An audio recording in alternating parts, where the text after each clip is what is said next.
어머니, 이 박수 소리는 뭐예요? 왜 이렇게 집안이 휑하죠? 짐 싸놨잖니, 이사 가려고. 이사요? 갑자기 무슨 소리예요? 우리가 여행 갔다 온 사이에 무슨 일이에요? 무슨 일이긴 이 집 팔았다. 뭐라고요? 집을 팔았다고요? 그럼 우리 보고 어떻게 하라고요? 너희가 알아서 해. 나한테 했던 것처럼. 여러분, 제가 왜 이런 결정을 내렸는지 궁금하실 거예요. 그 얘기하기 전에 혹시 구독이랑 좋아요 눌러주셨나요? 여러분의 사소한 관심이 저한텐 정말 큰 힘이 됩니다. 안녕하세요. 저는 인천 사는 박순이라고 합니다. 30년 넘게 가정부 일하면서 아들 하나 키웠어요. 그런데 더는 못 참겠더라고요. 처음엔 정말 평범한 할머니였어요. 아들네랑 같이 살면서 행복하다고, 아니, 행복하다고 믿으면서 살았죠. 하루 일정은 똑같았어요. 새벽 5시 반이면 저절로 눈이 떠졌어요. 손녀 도시락부터 정성껏 싸고 아침 차려놓고 빨래 돌리고 구석구석 청소하고 그리고 5시까지 남의 집 살림일 하고 오면 다시 우리 가족 저녁 차리고 하루가 매번 전쟁터였어요. 처음에는 손녀들이 할머니 고마워요 하고 안겨올 때마다 너무 행복했어요. 아, 내가 이 집에 꼭 필요한 존재구나 하고요. 그게 너무 소중했어요. 그런데 언제부턴가 분위기가 바뀌었어요. 며느리 수경이가 저를 보는 눈빛이나 말투가 딱 고용인 대하듯 싸늘해졌어요. 어머니, 청소 다 끝났죠? 오늘 친구들 오니까요. 어머니, 저녁은 6시에 딱 맞춰주세요. 애들 학원 맞춰야 해요. 6시 1분도 용납 못한다는 의미였죠. 어머니, 빨래는 분리해주세요. 우리 옷이랑 섞이면 안 돼요. 그 말을 들을 때 목이 막혔어요. 같은 집에서 살면서 빨래도 나눠서 해야 한다니. 정말 내가 이 집 식구가 맞나 싶었어요. 드물게 TV 보며 한숨 돌리면 어머니, 아침에 너무 시끄러워요. 조용히 좀 해주세요. 아, 정말 서러웠어요.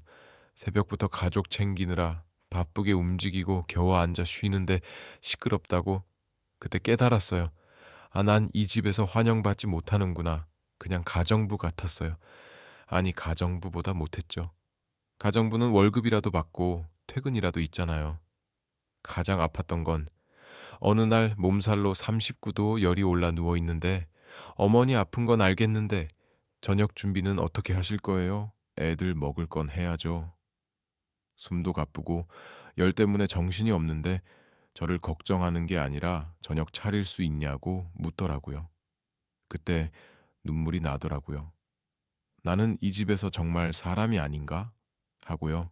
허리도 30년 넘게 새벽부터 밤까지 쪼그려 청소하고 무거운 빨래 옮기고 하다 망가졌어요. 결국 병원에서 수술해야 한다는 진단 받았어요. 준서야, 엄마 수술해야 한대. 수술? 얼마나 걸리는데요?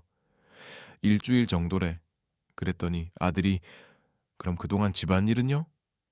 그 말이 아직도 귀에 생생해요.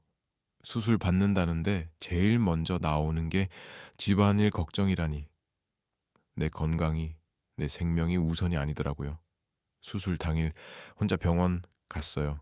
환자복 갈아입고 수술실 앞에서 대기하는데 간호사가 안쓰럽게 묻더라고요. 보호자 안 오셨어요? 수술 끝나고 깨어나실 때 누가 꼭 있어야 하는데 다들 바빠서 못 왔어요. 괜찮아요. 말은 했지만 목이 메었어요. 74년 살면서 그렇게 무섭고 외로운 순간은 처음이었어요. 옆 침대 할머니는 전날부터 며느리, 아들, 손주들까지 다 와서 돌봐주더라고요. 수술 끝나자마자 어머니 괜찮으세요? 물 드릴까요? 온 가족이 달려와서 챙겨주는데 나는 마취 깨고도 텅 빈 병실에서 혼자였어요. 물 한 모금 줄 사람도 손 잡아줄 사람도 없었어요. 하얀 천장만 보며 아, 나 정말 혼자구나. 눈물이 주르륵 흘렀어요. 퇴원할 때도 마찬가지였어요. 허리가 아파서 겨우 걸으며 택시 타고 집에 오는데 현관에서 수경기가 제일 먼저 한 말이 어머니 수술 잘 됐어요. 저희가 너무 바빠서 못 갔어요. 근데 내일부터 집안일 가능하세요? 그 순간 심장이 철렁 내려앉았어요. 수술한 지 하루도 안 된 사람한테 걱정은커녕 집안일 물어보다니 의사가 한 달은 무리하지 말래? 그럼 그동안 우리 어떻게 해요? 가사 도우미 부르라고요? 돈도 많이 들 텐데. 며느리가 수술 받은 시어머니한테 가사 도우미 비용이 아깝다고 하더라고요. 그때 정말 깨달았어요. 아, 난 이 집의 무료 가사 도우미였구나.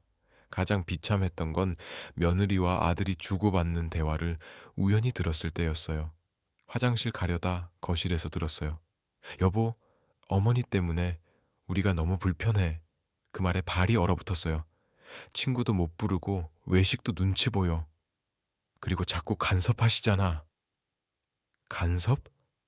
늦게까지 공부한 손녀 숙제 도와주고 아플 땐 죽 끓여주고 생일 때 미역국 끓여주는 게 간섭이었나? 솔직히 어머니 없으면 훨씬 자유로울 텐데. 요양원 알아볼까? 그 말 들으면서 다리에 힘이 풀렸어요.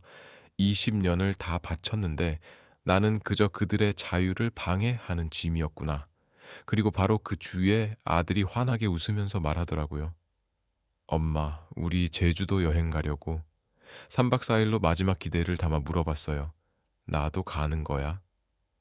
엄마는 집에서 편히 쉬셔. 우리끼리 가족끼리 여행하려고. 가족끼리 여행. 그 말이 내 가슴을 찔렀어요. 나는 가족이 아닌 거였어요. 20년을 같이 살았는데도. 그때 뭔가 딱 하고 부러지는 소리가 났어요. 아마 내 마음이었을 거예요. 그래. 나를 가사 도우미 취급하고 요양원 보낼 생각이라면 내가 먼저 나갈게. 아들 가족이 여행 가는 날 현관문 너머로 떠나는 뒷모습을 보며 속으로 조용히 결심했어요. 나는 결심했어. 이제 그만이야. 참을 만큼 참았다. 74년 동안 언제나 누구 엄마, 누구 할머니로만 살았지. 언제 한 번이라도 박순이라는 이름으로 살아본 적 있나? 이번엔 진짜 나답게 살아보자고 마음먹었어. 아들 가족이 제주도로 떠난 그날 텅 빈 집을 보면서 뼛속 깊이 깨달았어. 내가 이 집에서 얼마나 외로운 존재였는지. 냉장고 문을 열었는데 내 입맛에 맞는 건 하나도 없더라. 죄다 아이들 좋아하는 요거트, 과일, 음료수뿐이었어. 내 방을 둘러보니 참 초라하더라. 집에서 제일 작고 어두운 방, 거실에 앉는 자리도 딱 정해져 있었지. 소파 구석자리, 허리 아픈데도 등받이 불편한 곳. 그때 퍼뜩 생각이 스쳤어. 이 집이 내 집인데 왜 이렇게 눈치를 보고 살아야 하지? 이 집 내가 30년 넘게 남의 집 살림하면서 번 돈으로 산 집이야. 남편 세상 떠나고 혼자 아들 키우면서 청소하고 밥해주며 푼돈 모아서 마련한 내 집이라고. 그런데 아들 결혼하고 며느리가 들어오면서 내가 거기 얹혀 사는 사람 취급을 받게 됐어. 수경이가 했던 말들이 맴돌았어. 어머니 청소 매일 해주세요. 어머니 저녁은 꼭 6시에 맞춰주세요. 어머니 빨래는 따로 해주세요. 내가 무슨 고용인 같았어. 아니, 고용인보다도 못했지. 적어도 가정부는 월급이라도 받잖아. 그때 결심했어. 좋아, 가사 도우미 부리듯 하더니 내 몸이 망가지니까 요양원 보낼 생각 하나 보네. 그럴 바엔 내가 먼저 나가버리자. 이튿날 아침 떨리는 손으로 부동산에 전화했어. 마음은 단단했지. 저 집을 팔려고요. 어떤 집이신데요? 32평 아파트요. 급하게 팔 거예요. 그날 오후 부동산 사장이 왔어. 집 둘러보더니 흡족해 하더라. 오래된 아파트지만 상태 정말 좋네요. 할머니가 잘 관리하신 게 딱 보여요. 금매면 시세보다 조금 낮아야겠지만 재건축 진행 중이라 금방 팔릴 거예요. 네, 빨리 진행해 주세요. 근데 가족분들은 아시나요? 그 말에 가슴이 쿵 했지만 단호하게 말했어. 제 집이니까 제가 결정합니다. 74년 살면서 그렇게 큰 결정을 혼자 내린 적이 없었어. 근데 이상하게 속이 다 시원하더라. 이제 진짜 내 삶을 살아보자. 셋째 날 매수자가 나타났어. 신혼부부였는데 집을 정말 마음에 들어 했지. 할머니, 여기서 행복하게 사셨죠? 저희도 여기서 행복하게 살게요. 그 말이 가슴을 찔렀어. 행복했나? 글쎄, 처음엔 행복했을지도. 아들과 손녀들이랑 산다고 좋아했으니까. 하지만 내 자리는 점점 작아지고 없어졌지. 그래도 미련은 없었어. 계약금을 받고 일주일 뒤 장음 받기로 했어. 그 부분은 내가 마음 바꿀까봐 장음을 서두르는 눈치였는데 난 이미 마음이 떠났어. 그리고 혼자 이사 준비를 시작했어. 오랜 친구 경희한테 전화했지. 경희야, 나 울진으로 이사 가려고. 어머, 갑자기? 아들네는? 이제 혼자 살려고. 무슨 일 있어? 경희는 내 속을 금방 알아챘어. 그래서 다 털어놨어. 그동안 어떻게 살아왔는지, 얼마나 서러웠는지, 왜 이 결정을 내렸는지. 경희가 그러더라. 잘했어, 순이야. 진작 나왔어야지. 울진에 우리 사촌 언니가 사는데 바닷가도 가깝고 조그만 집들 많아. 알아봐 줄게. 그 말이 얼마나 든든하던지 울진 생각하니 설레기도 했어. 바다 소리 들으며 산책하고 아무 눈치도 안 보고 내가 하고 싶은 대로 살 수 있을 것 같아서. 넷째 날 아침 아들 가족이 제주도 여행에서 온다고 연락 왔어. 나는 마지막으로 집안을 정리했지. 짐은 이미 다 박스에 담았고 이삿짐 센터도 불러놨고 현관문이 열리자마자 손녀들이 뛰어오며 소리쳤어. 할머니 우리 왔어. 여행 너무 재밌었어. 여전히 해맑더라.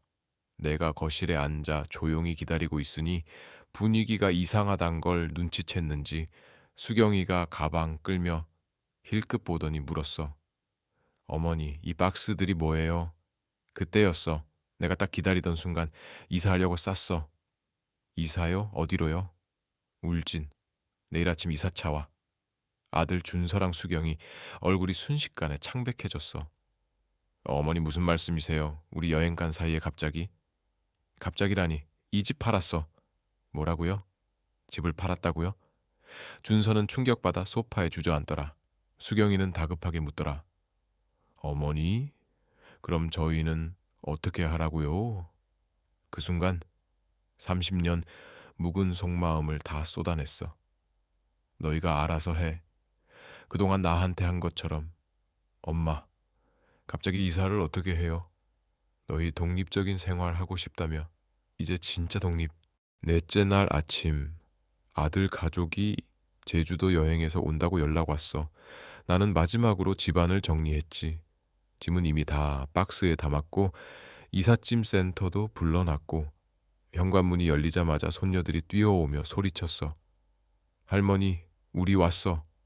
여행 너무 재밌었어. 여전히 해맑더라. 내가 거실에 앉아 조용히 기다리고 있으니 분위기가 이상하단 걸 눈치챘는지 수경이가 가방 끌며 힐끗 보더니 물었어. 어머니, 이 박스들이 뭐예요? 그때였어.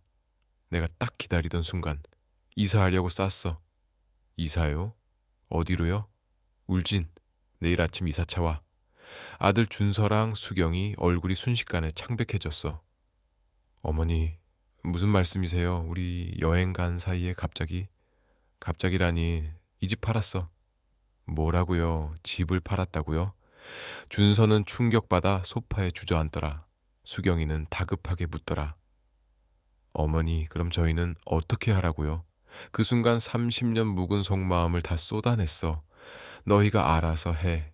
그동안 나한테 한 것처럼. 엄마, 갑자기 이사를 어떻게 해요? 너희 독립적인 생활하고 싶다며.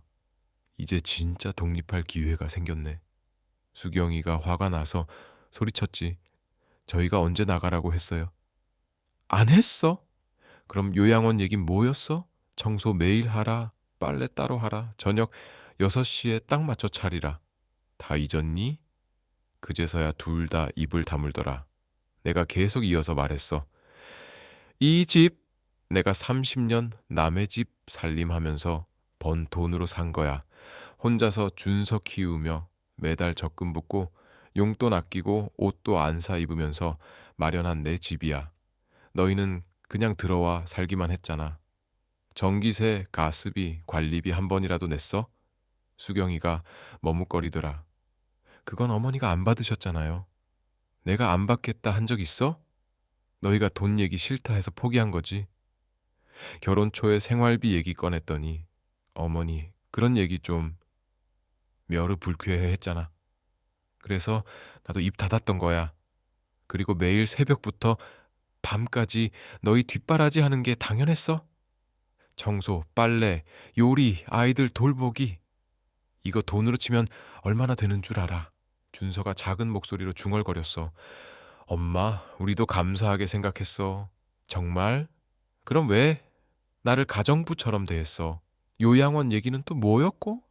내가 허리 수술하고 병원에 혼자 있었을 땐 왜 그렇게 바빴어? 둘 다 아무 말 못했어. 마지막으로 한마디 더 날렸지. 난 내일 이사 간다. 너희도 이번 주 금요일까지는 짐 빼라. 그날 새 집 주인이 이사 들어올 거야. 이번 주 금요일이요? 너무해요. 우리 어디로 가라는 거예요? 갈 데 없니? 가족끼리 여행 잘 다녀오더니. 수경이 친정 있잖아. 나도 이 나이에 새 출발하는데 젊은 너희가 왜 못해? 그 말 하고 나니 속이 다 시원했어. 오랫동안 쌓였던 거 다 뿌리 뽑힌 느낌이었어. 손녀들이 나를 뚫어지게 보더라. 평소랑 다른 내 모습이 낯설었던 거지. 할머니 진짜 울진으로 가요? 응. 수경이가 또 끼어들었어. 어머니 아이들 생각은 안 하세요? 갑자기 나가시면 아이들이 얼마나 혼란스러워 하겠어요. 아이들 생각? 내가 지금까지 누구 생각하며 살았는데 아이들 핑계로 나 부려먹더니 이제 와서 아이들 걱정이라니. 아이들이 혼란스러운 건 너희가 나를 무시하며 살아왔기 때문이야. 할머니가 집에 가구처럼 있는 줄만 알았겠지. 준서가 고개 떨궜어. 엄마, 우리가 잘못했어요. 다시 생각해 보시면 안 돼요? 이미 늦었어. 사실 마지막까지도 혹시나 진심으로 붙잡아주면 마음이 흔들릴까 싶었어. 근데 준서가 이어서 한 말이 결정적으로 마음을 굳히게 했어. 그럼 집 한 돈은 어떻게 하실 건데요? 결국 돈이더라. 내 돈이니까 내가 알아서 써.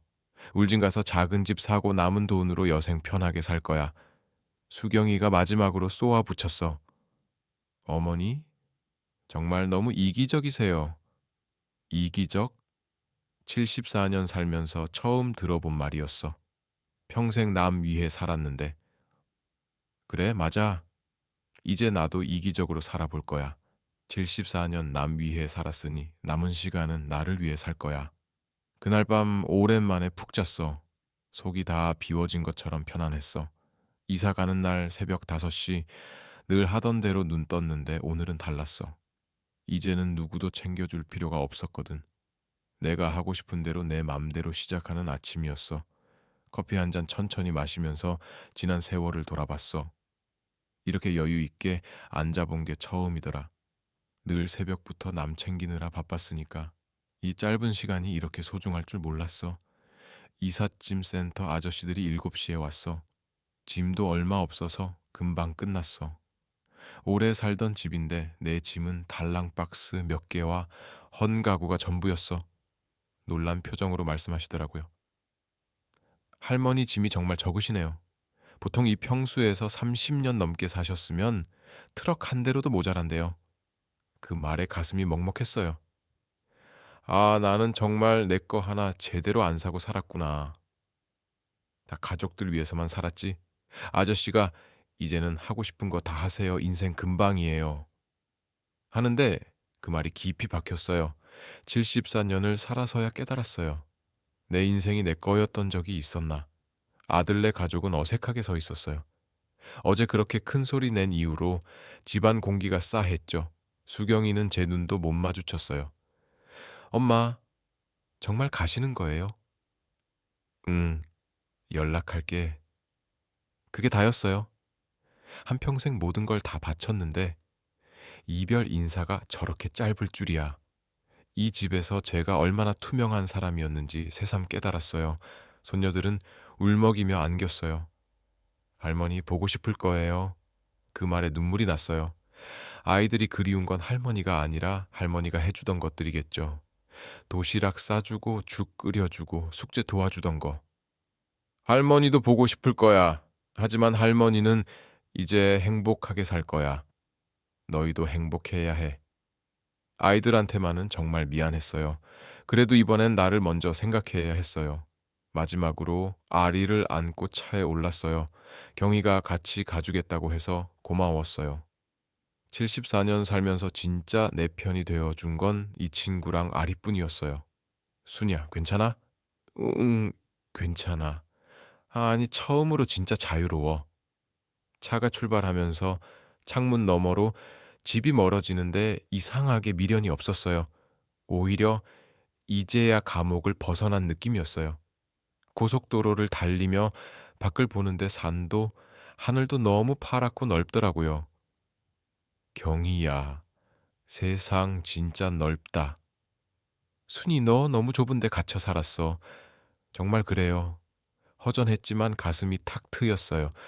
그동안 오직 가족 챙기면서 집이랑 일터만 오가던 74년이었는데 이렇게 자유롭게 어디 가보는 건 처음이었어요.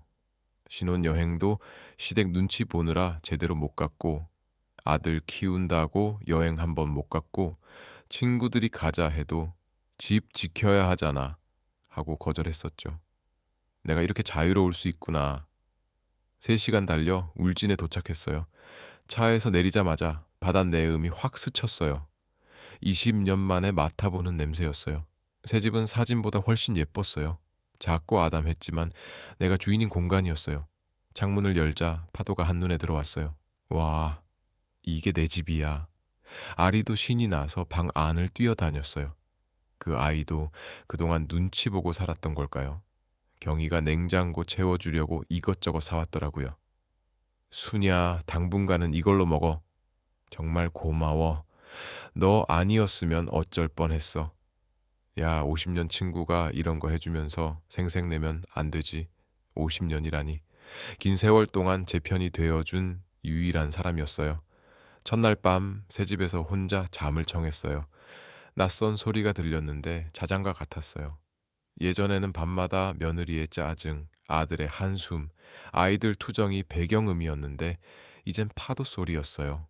얼마나 평화로운지. 다음 날 새벽 일찍 일어나서 바닷가 산책을 나갔어요. 아리가 바닷가를 처음 봐서 마구 뛰어다니는데 저도 덩달아 웃음이 났어요. 끝없이 펼쳐진 바다를 보니 마음이 확 놓였어요. 파도가 왔다가 물러가는 걸 보며 생각했어요.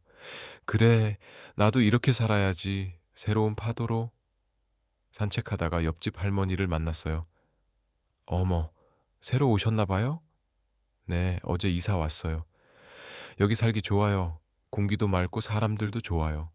정말 오랜만에 듣는 다정한 말이었어요.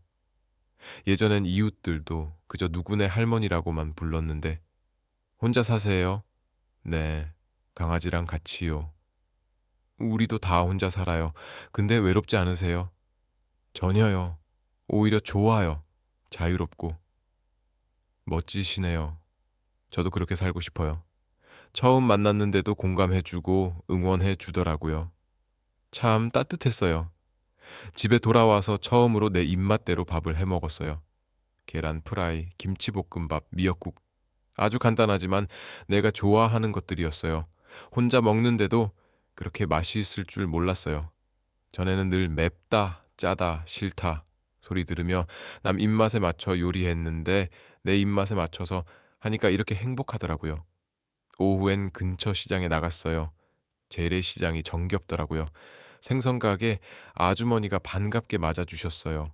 혼자 사시나 봐요? 네, 얼마 전에 왔어요. 요즘은 혼자 사시는 할머니들 많아요. 다들 자유롭게 사세요. 그 말이 그렇게 좋게 들릴 줄 몰랐어요. 혼자 산다고 하면 쓸쓸하고 외로운 거라고만 생각했는데 이제는 자유롭고 떳떳한 일이었어요. 집에 돌아오면서 생각했어요. 이제야 나를 나로 봐주는구나. 그동안은 늘 누구의 엄마, 누구의 할머니, 누구의 가사 도움이었는데 여기서는 그냥 박순이었어요. 그날 밤 바다를 보며 다짐했어요. 이제는 나로 살자. 74년 동안 남을 위해 살았으니 앞으로는 나 위해 살자. 그리고 조용히 혼잣말 했어요. 수고했어, 순이야. 이제 진짜 내 인생을 살자. 74년을 살면서 처음으로 제 이름을 온전히 되찾은 기분이었어요. 울진에 온 지 3개월쯤 되었을 때 준서가 불쑥 찾아왔어요. 엄마, 문을 열자 수척한 얼굴이었어요. 살도 빠지고 표정도 어두웠어요. 왜 왔어? 연락도 없이. 엄마, 미안해요. 보고 싶어서 왔어요. 거실에 앉... 엄마, 이거 진짜 맛있어요. 어릴 때 먹던 그 맛이에요. 눈물이 그렁그렁해선 밥을 2그릇이나 먹더라고요. 투경이는 요리 안 해? 하긴 하는데 엄마 맛이 안 나요. 장모님이 해주시는데 입맛이 안 맞고. 그렇구나. 엄마, 여기서 정말 행복해 보이세요. 이런 얼굴 처음 봐요. 그래. 그리고 준서야, 앞으로는 내 삶 살 거야. 너희 일 간섭 안 할 거고, 너희도 내 일 간섭하지 마. 알겠어요, 엄마. 정말 죄송해요. 사과는 말로 하지 마. 앞으로 잘 사는 모습 보여줘. 그게 나한테 제일 큰 효도야. 선을 분명히 그었어요. 정이 있다고 해서 예전으로 돌아갈 수는 없었어요. 74년 만에 제 이름을 되찾았으니까. 지금은 울진에 온 지 6개월째예요. 매일 아리랑 바닷가 산책하고 작은 텃밭 가꾸고 이웃 할머니들이랑 차 마시며 수다 떨고 살아요. 정말 평범하지만 너무 행복해요. 준서는 일주일에 한 번꼴로 안부 전화를 해요. 예전과는 확실히 달라졌어요. 얼마 전에는 손녀들이 편지를 보냈어요. 할머니 보고 싶어요. 여름 휴가 때 놀러 가도 돼요? 읽으면서 마음이 복잡했어요. 보고는 싶지만 예전처럼 돌아가고 싶지는 않아서 이렇게 답장했어요. 할머니도 보고 싶어. 하지만 하루 정도만 와. 그리고 엄마 아빠랑 꼭 같이 와. 며느리가 애들만 보내려고 했나 봐요. 이젠 그런 역할은 하지 않을 거예요. 아이들이 보고 싶긴 하지만 내 삶이 더 소중하니까. 바다를 보면서 매일 생각해요. 이제는 박순이로 살자. 누구의 엄마도 누구의 할머니도 아닌 그냥 박순이로. 혹시 여러분도 비슷한 경험이 있거나 이런 선택을 하고 싶으신데 망설여지신다면 꼭 이야기 남겨주세요. 우리 서로 응원해요. 그리고 구독과 좋아요도 잊지 마세요. 여러분의 작은 관심이 저처럼 용기가 필요한 누군가에게 큰 힘이 될 수 있어요. 혹시 지금 이런 상황에 계신 분들이라면 우리 같이 용기 내봐요. 인생은 정말 짧아요. 남을 위해서만 살기에는. 가장 중요한 건 내가 행복한지, 내가 원하는 삶을 살고 있는지예요. 이 순간이 여러분 인생의 새로운 시작이 될 수 있어요. 오늘 제 얘기 끝까지 들어주셔서 감사합니다. 모두 행복하세요. 그럼 다음 이야기에서 또 만나요. 안녕.